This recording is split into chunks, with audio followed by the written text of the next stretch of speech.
Magandang araw, Malacanang Press Corps. Ayon kay James Freeman Clark, a politician thinks of the next election. A statesman thinks of the next generation. Ito ang Pangulo. Hindi lang ang kasalukuyan ang pinaghahandaan, kundi pati ang kinabukasan ng susunod na henerasyon. Magandang balita na hati ni Pangulong Ferdinand R. Marcos Jr., hindi pang eleksyon, kundi para sa susunod na henerasyon.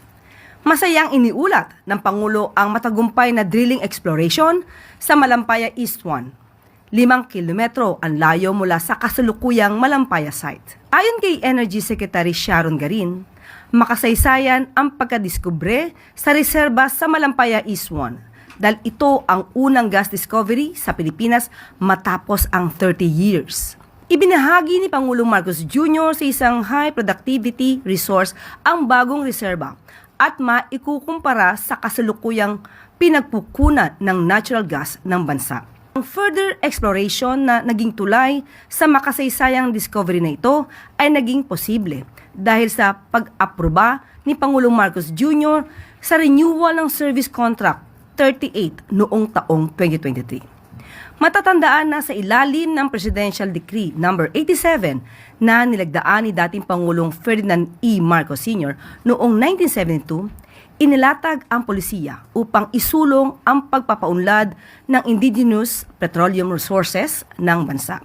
Kung noon ay mukhang tuluyan nang mauubos ang gas mula sa Malampaya, ngayon ay may bagong pag-asang dala ang pagkadiskubre sa reserba. Lahat posible. Lahat magagawa.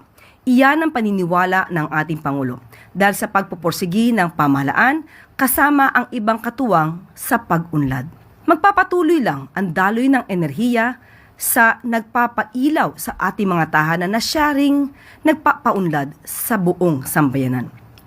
Sa kanyang ulat kahapon, tinatayang naglalaman ng 98 billion cubic feet of natural gas ang bagong tuklas na Malampaya East 1 Reservoir.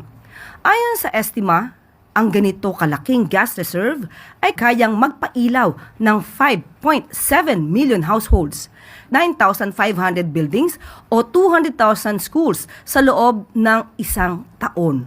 Buong bansa ang makikinabang sa gas discovery sa Malampaya East 1. Magbibigay ito ng karagdagang supply para sa ating power plants.